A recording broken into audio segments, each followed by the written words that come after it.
Welcome back LC Coins World. Today we're diving deep into one of the most fascinating and highly sought after coins in the world of numismatics, the Eisenhower $1 coin. Known for its rich history, stunning design and remarkable rarity, these coins have captured the hearts and wallets of collectors everywhere. If you're curious about what makes these coins so valuable, why they are in such high demand today, and how much they can fetch in the auction market, then you're in for an exciting journey. Let's explore the story behind the Eisenhower dollar and discover why it stands out as a prized treasure for collectors around the globe. Let's get started. First up, the Eisenhower $1 from 1974, featuring the from the United States of America. This video is a long-form and detailed exploration designed to uncover the story behind this iconic coin, its significance within the American monetary system, the context in which it was produced, and why it remains of strong interest to collectors, historians, and economists around the world. This script is crafted for a 2-hour deep dive into everything you would want to know about the 1974 Eisenhower Silver Dollar. Even though the coin is often assumed to be silver, the truth behind its composition, history, and use reveals a much more fascinating reality. The 1974 $1 coin is commonly referred to as the Eisenhower dollar because it features a portrait of President Dwight D. Eisenhower on the obverse side of the coin. The Eisenhower series was first introduced in 1971 to honor the memory of the former president and general of the Allied forces in World War II. Eisenhower had passed away in 1969, and Congress authorized this coin both to pay tribute to his leadership and to reintroduce a large dollar coin to the public for the first time since the peace dollar ended in 1935. By the time the 1974 dollar coin entered circulation, it was already part of a larger shift in the economic policies of the United States. The nation had officially abandoned the gold standard under President Nixon in 1971, and inflation was becoming an increasing concern. The Eisenhower dollar represented a symbolic return to large coinage, but it was not made of silver for general circulation. Instead, it was produced in a copper-nickel clad composition that gave it the appearance of silver without the precious metal content. However, there were special collector editions made at the San Francisco Mint which featured a 40% silver composition. These silver issues were sold in and circulated and proof versions primarily for collectors rather than for everyday use. These special versions were marked with an S mint mark and were not meant for circulation. They were packaged in blue envelopes and brown boxes and are commonly known as blue IKEs and brown IKEs respectively. These coins carry more value due to their silver content, limited mintage, and high-grade condition. The obverse of the 1974 dollar coin features a left-facing bust of Dwight D. Eisenhower designed by Chief Engraver Frank Gasparo. The word Liberty is inscribed above his head. The date 1974 is located at the bottom, and the motto, "In God We Trust," is positioned in front of his neck. Depending on the mint location, a mint mark may appear beneath the neck and above the date. The Philadelphia issues had no mint mark. The Denver issues carried a D, and the collector strikes from San Francisco bore an S. The reverse of the coin depicts an American eagle landing on the surface of the moon with an olive branch in its talons. This powerful image was based on the Apollo 11 mission insignia and serves as a dual tribute to both Eisenhower's military leadership and America's space achievements during the 1960s. The Earth can be seen in the background with the words United States of America and $1 encircling the design. This reverse also features the Latin phrase E pluribus unum, meaning out of many one, reflecting the unity of the American people. The size of the 1974 Eisenhower dollar was substantial, with a diameter of 38.1 millimeters and a weight of approximately 22.68 grams for the copper-nickel versions and 24.59 grams for the silver-clad editions. The coin had a reeded edge and was considered too large and heavy by many in the general public. This ultimately led to its limited use in everyday transactions. While the coin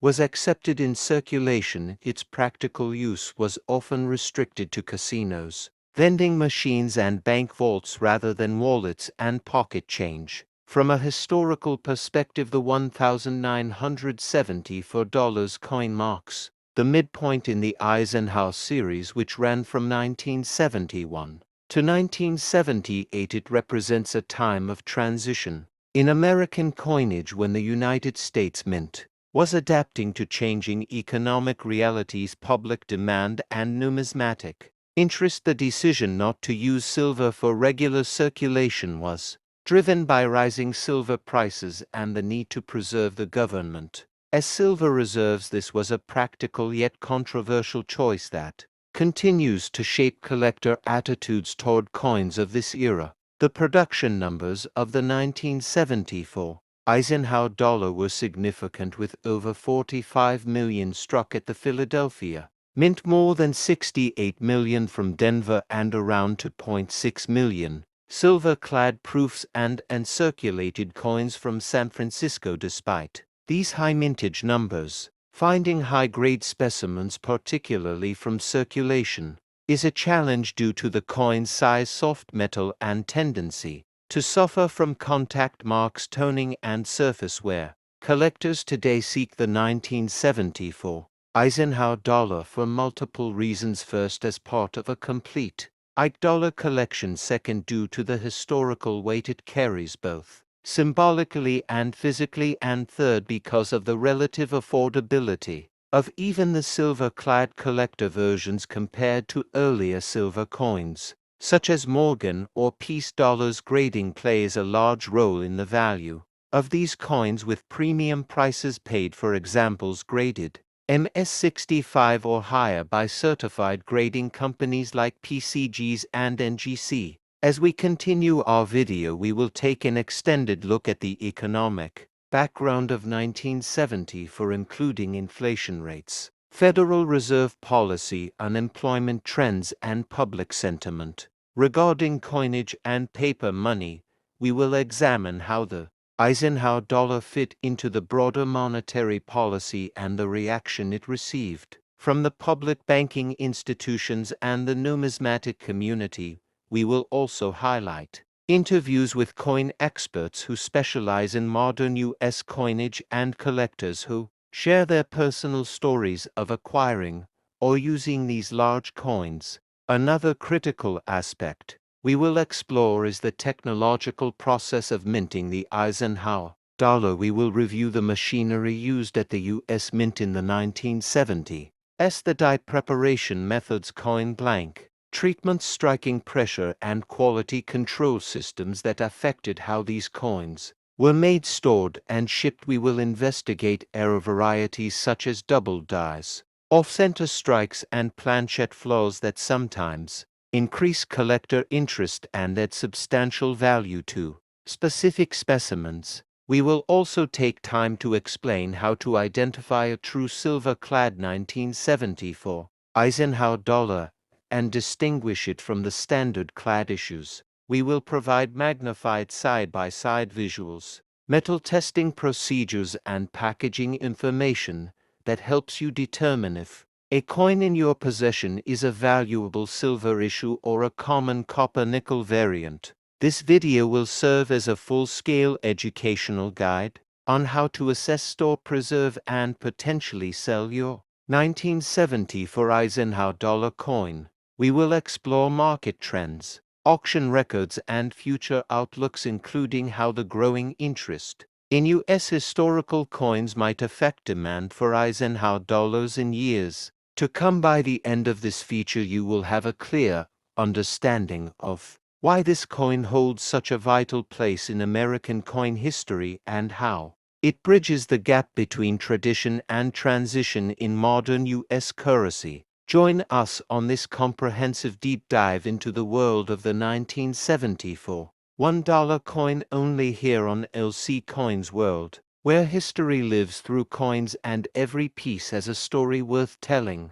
The 1977 Eisenhower dollar was produced at two different U.S. mint facilities, Philadelphia and Denver, with total production numbers exceeding 70 million coins. Philadelphia produced over 12 million, and Denver struck more than 32 million in circulation quality, while San Francisco did not strike any 40% silver-clad issues that year. The coin's large size and weight at over 38 millimeters in diameter and nearly 23 grams made it stand out from other coins in circulation, though it was often considered too bulky for everyday use. It found a home in banks, casinos, and vending machines, and became a symbol of strong government presence in money. From a collector's perspective, the 1977 Eisenhower dollar has become an important date in the series for several reasons. First, because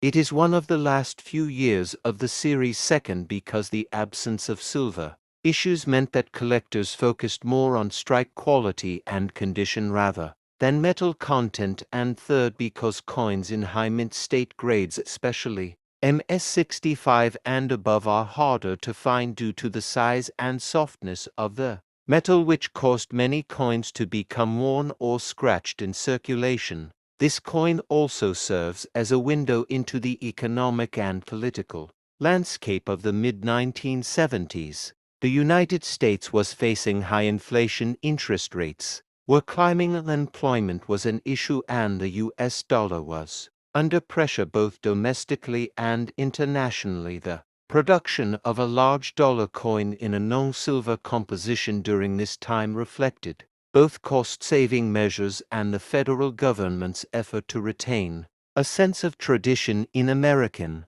coinage despite changing monetary realities. In this video, we will also take a deep dive into the technical details of how the 1977 Eisenhower dollar was minted, from planchet preparation to die creation, and the striking process at both the Philadelphia and Denver mints. We will look at how differences in strike quality affect the value and how collectors today identify the best specimens for investment or preservation. We will also explore any known error coins from this year, such as off-center strikes, die clashes, double dies, or other minting anomalies that may increase collector demand and coin value. We will further investigate how to store and care for your Eisenhower dollars, how to recognize high-grade examples, how to get them graded by reputable third-party grading services like PCGS or NGC, and what kind of value you can expect on the numismatic market.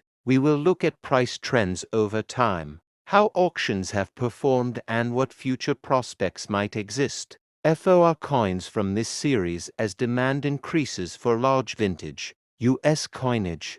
In the second part of our deep dive, we will discuss how the Eisenhower dollar helped transition American coinage from silver-based to clad compositions, and how this change impacted not only collectors but also the role of the U.S. mint in shaping public trust in the currency. We will look at reactions from the public and from numismatists in 1977, how the coin was received, and how its legacy has evolved over the decades. We will also connect it with broader themes in U.S. monetary policy, Federal Reserve decisions, and changes in international currency standards. Finally, we will close this video by providing a full collector's guide to the 1977 Eisenhower dollar, complete with visuals, price charts, tips for identifying condition and strike characteristics, and interviews with numismatics experts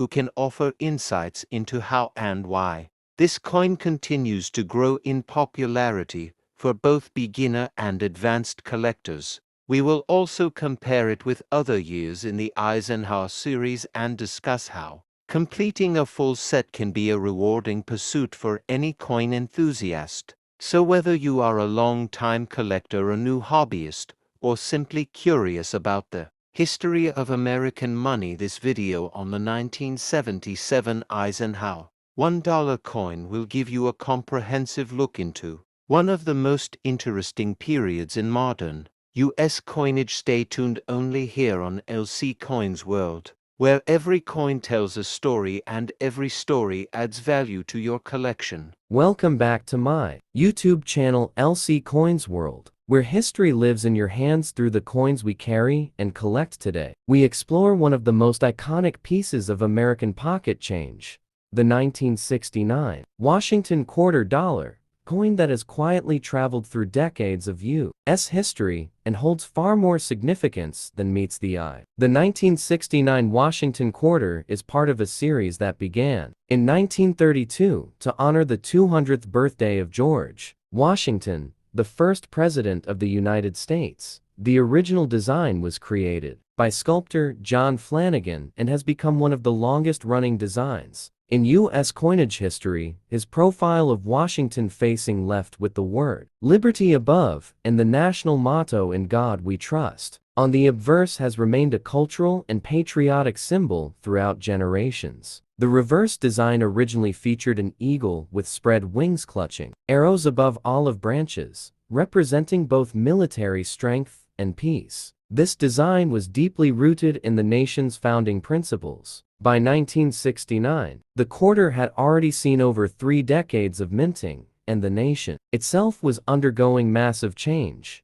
The 60s were a time of social upheaval, political movements, and economic shifts, and the coins in circulation reflected those transitions in subtle yet meaningful ways. 1969 marked 1 year after the end of silver quarters, which stopped being produced for circulation in 1964. Following the Coinage Act of 1965, the act removed silver from dimes and quarters to preserve the nation's silver reserves and introduced clad coinage, a layered composition of copper and nickel. The 1969 Washington quarter is composed of outer layers of 75% copper and 25% nickel bonded to a pure copper core.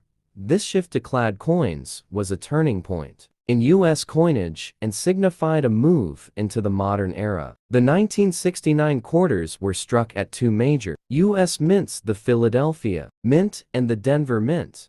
Those struck at the Denver Mint carry the small d mint mark on the obverse side just to the right of Washington's ponytail. The Philadelphia issues bear no mint mark.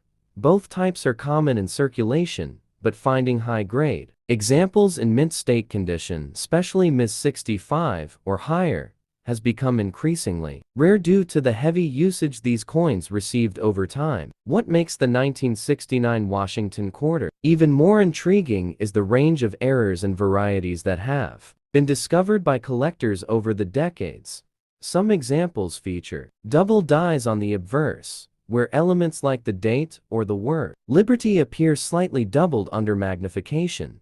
These double die errors can be extremely valuable, especially in higher grades, and with strong doubling. Other errors, such as off-center strikes, clipped planchets, or die cracks, are also sought after, and can greatly increase a coin's value depending on severity and clarity. From a numismatic standpoint, the 1969 quarter represents more than just 25 cents. It tells a story of a transitional era in U.S. monetary history. It was minted during the Vietnam War era under the presidency of Richard Nixon, and during a time when Americans were increasingly aware of the economic changes happening around them.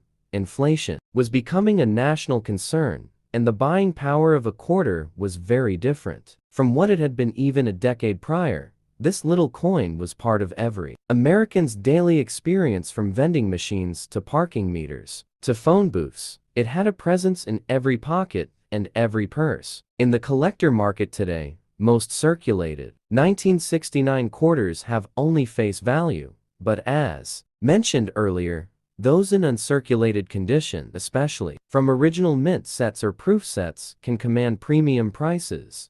Collectors seek quarters that retain their original luster, have minimal contact marks, and exhibit sharp detail. These are often submitted to grading services like PCGs. and NGC for authentication and encapsulation, the coin's value can jump significantly with a high-grade certification and any presence of rare errors. One interesting aspect of this coin is its place in the broader timeline of U.S. coinage. By the end of the 1960s, America was already looking ahead to new designs and commemoratives, but the Washington quarter remained a constant presence through the Bicentennial era and beyond until 1999, when the State Quarters program began. The 1969 issue stands as a bridge between the silver coinage of the past and the modern thematic coinage of the 21st century. It holds a special place in the hearts of those who lived through the 60s and 70s, as well as in the albums of collectors who understand its context and rarity. To fully appreciate the 1969 Washington quarter is to look beyond its face value and into its role in everyday life, in the stories it silently witnessed, and in the historical legacy it continues to carry for numismatists, history buffs, and casual collectors alike. This coin offers an invitation to connect with the past through something small, tangible, and profoundly American. So as we dive deeper into this incredible coin throughout the video, we will explore everything from its minting process and metal composition to real auction records, errors, and collector demand. We'll look at how the 1969 quarter fits into U.S. history both economically and culturally, and why it still matters today, over 50 years later. This journey is about more than money. It's about meaning. Stay with us here on LC Coins World as we uncover the story of the 1969 Washington quarter dollar and rediscover why this little coin deserves a big place in history. From a numismatic standpoint, the 1969 quarter represents more than just 25 cents. It tells a story of a transitional era in U.S. monetary history. It was minted during the Vietnam War era under the presidency of Richard Nixon, and during a time when Americans were increasingly aware of the economic changes happening around them. Inflation was becoming a national concern, and the buying power of a quarter was very different from what it had been even a decade prior. This little coin was part of every American's daily experience, from vending machines to parking meters to phone booths. It had a presence in every pocket and every purse. In the collector market today, most circulated 1969 quarters have only face value, but as mentioned earlier, those in uncirculated condition, especially from original mint sets or proof sets, can command premium prices. Collectors seek quarters that retain their original luster, have minimal contact marks, and exhibit sharp detail. These are often submitted to grading services like PCGs and NGC for authentication and encapsulation. The coin's value can jump significantly with a high-grade certification and any presence of rare errors. One interesting aspect of this coin is its place in the broader timeline of U.S. coinage. By the end of the 1960s, America was already looking ahead to new designs and commemoratives, but the Washington quarter remained a constant presence through the Bicentennial era and beyond until 1999, when the State Quarters program began. The 1969 issue stands as a bridge between the silver coinage of the past and the modern thematic coinage of the 21st century. It holds a special place in the hearts of those who lived through the 60s and 70s, as well as in the albums of collectors who understand its context and rarity. To fully appreciate the 1969 Washington quarter is to look beyond its face value and into its role in everyday life, in the stories it silently witnessed, and in the historical legacy it continues to carry for numismatists, history buffs, and casual collectors alike. This coin offers an invitation to connect with the past through something small, tangible, and profoundly American. So as we dive deeper into this incredible coin throughout the video, we will explore everything from its minting process and metal composition to real auction records, errors, and collector demand. We'll look at how the 1969 quarter fits into U.S. history both economically and culturally, and why it still matters today, over 50 years later. This journey is about more than money. It's about meaning. Stay with us here on LC Coins World as we uncover the story of the 1969 Washington quarter-dollar and rediscover why this little coin deserves a big place in history, where we explore the fascinating stories hidden behind every coin. Today, we take a journey deep into the history, numismatic significance, and collector's value of the 1972 D. Roosevelt dime. Brilliant, uncirculated, and struck at the Denver Mint, this 10-cent coin is far more than a piece of everyday change. It represents a critical moment in American history, a continuation of a legacy and a reflection of evolving minting techniques that defined a generation of American coinage. The Roosevelt dime was first introduced in 1946, following the death of President Franklin Delano Roosevelt, who had led the nation through the Great Depression and most of World War II. The coin was not only a tribute to his leadership, but also a symbol of the progress and modernization that defined post-war America. By the time the 1972 D version was released, the dime had already become a common fixture in American commerce. But what makes this year and minting so intriguing is the context in which it was produced and how its condition, rarity, and mint errors influence its place in the world of coin collecting today. In 1972, the United States Mint continued producing copper nickel-clad dimes with no silver content. The country was experiencing political change, economic tension, and the tail end of the Vietnam War. Coin production was a vital part of federal operations, with billions of coins being minted annually. Yet not all dimes were created equal. Coins from the Denver Mint that year were known for their sharp details and clean strikes, especially those that remained in brilliant, uncirculated condition untouched by circulation and preserved in mint state. The D Mint mark on this coin signifies it was struck at the Denver Mint, one of the most productive and historically important branches of the United States Mint.